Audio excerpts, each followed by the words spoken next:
You hit the jackpot. You purchased a piece of land a couple of years ago for a few $1,000s in a problematic area of your city. Now the city has new plans for that district and has turned into the new trendy neighborhood. So you decide to try your luck as a developer and together with your architect friend, go design the plans for a new multi-family building and then get all the permits approved. The problem arises when you go to the bank and they reject your loan. The reason? Because the bank is only willing to lend you 70% of the total cost of the project, and the land only represents 20%, so you are missing 10%. In this video, I'm gonna show you a quick and easy way to get that loan approved without investing any extra money. So stay tuned to find out. Okay, so before showing you in the next whiteboard how actually the phasing development strategy works, I want to teach you or show you some points you have to know about the phasing development strategy and how banks approve construction loans. Okay, so the first thing you have to know, it's construction loans. The banks usually lend construction loans up to 70% total of the project cost. Okay, so that means you have to put some way the other 30% equity. Okay, so the banks usually accept what they call hard equity. That means they may accept the land as equity. If you have already paid the land, they can accept the land as equity. They can also accept if you put the money, okay, cash. But what they don't accept is the soft cost as equity.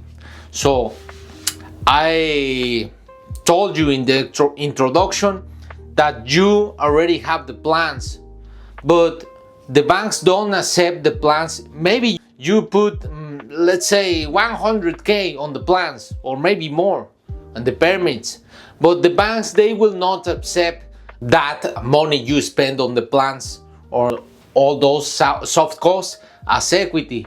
So you're still missing the 30%, okay? So the other thing you need to know is you don't necessarily, because for example here in Dallas, it is for a commercial construction permit getting approved, it lasts at least 6 months, okay? And it lasts more if you have to subdivide, okay? So you have to know, in many cities, I think here in the US maybe faster than that, but here in Dallas at least, you don't need to necessarily get the permits for the phase 1 and the phase 2 and the phase 3.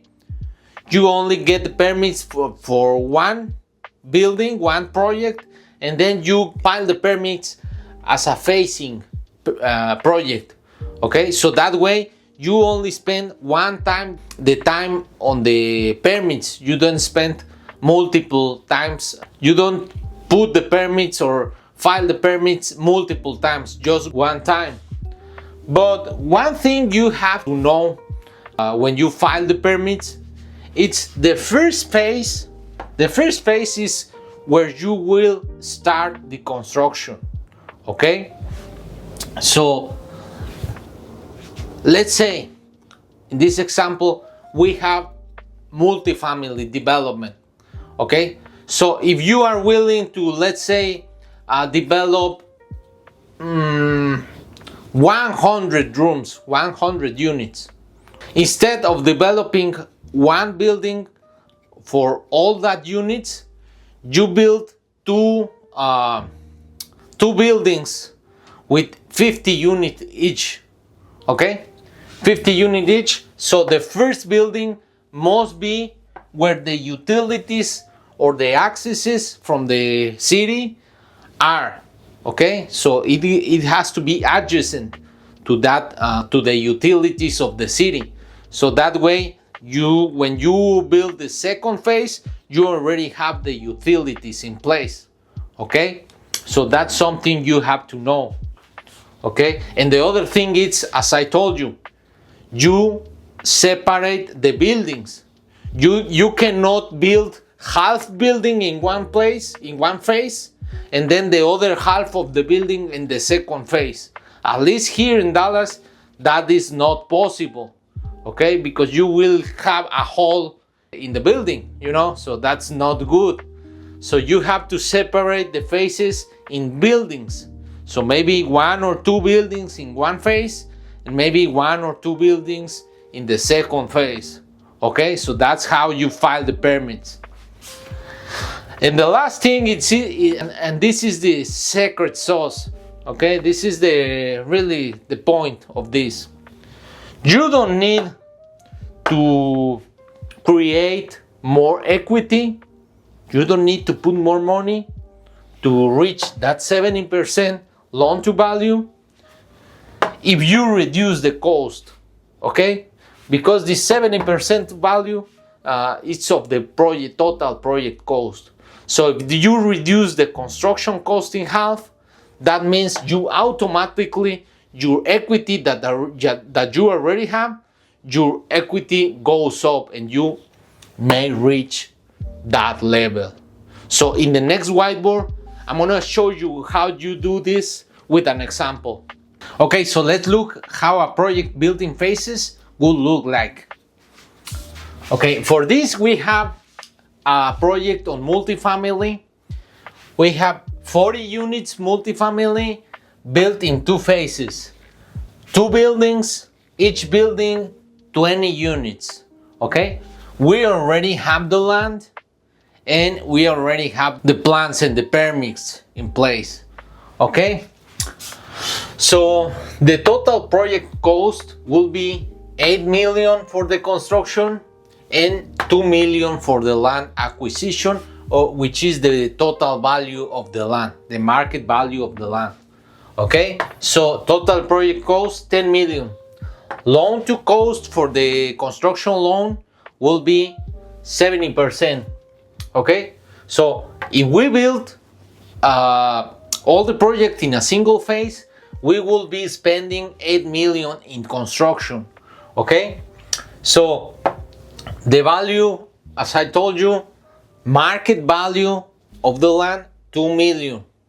That doesn't mean we pay 2 million for the land, but if we make an appraisal right now, this is the market value of the land. Okay, so equity asked for the bank. They ask, the loan is 70% loan to cost. They are asking the other 30% for equity.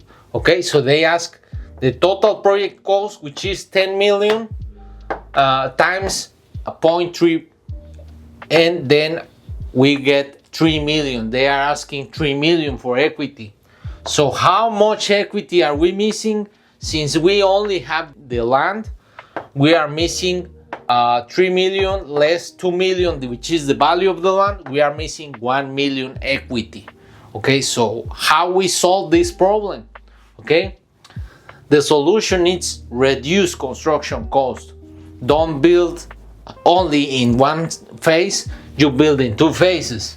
So now you build in 2 phases, construction costs are the half. Instead of 8 million, they are now 4 million. Okay, so let's see how much they are asking now, the bank, for equity. So we have the 4 million construction cost plus the land cost, which is 2 million, times 0.3%. They are now asking 1.8 million. And since we have the 2 million equity on the land already, we pass this test because they are asking 1.8 million. So let's check this point. We pass. So we build the first phase, right? We build the entire first building. The bank lend us the money, and now we are ready. We have the apartments rented out, cash flowing, and we have now a new value for this building because this is not a construction project yet. We already have this building operating and cash flowing. We go again with the appraisal, and now the new project value is 8 million. Okay, the cost was 4 million plus 2 million. The cost was 6 million, but now since it's valued more, it cost 8 million. So we built 2 million equity just in the first place.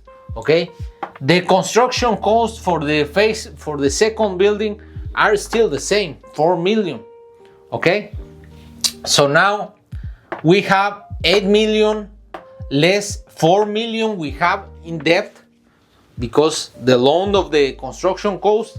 Now we have 4 million equity. That's our new equity. Okay, so how much is the bank asking for equity to have in the project? They are asking the same as in the first phase because we are building only one building, remember. Okay, so they are asking the 4 million, the construction cost, plus 2 million, which is the market value of the land, just the land, not the building. Okay, 30%, and we got a 1.8 million required equity. So we are good. We now have 4 million. We just built 2 million equity in the first phase.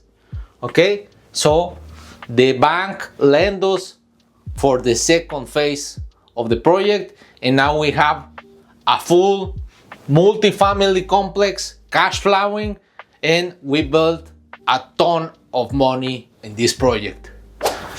In this video, I teach you how to fill the gap of equity for a construction loan in a multi-family development. But tell me, maybe you know a better way to do this. Write it on the comments. I would like to know. Thank you for watching the full video.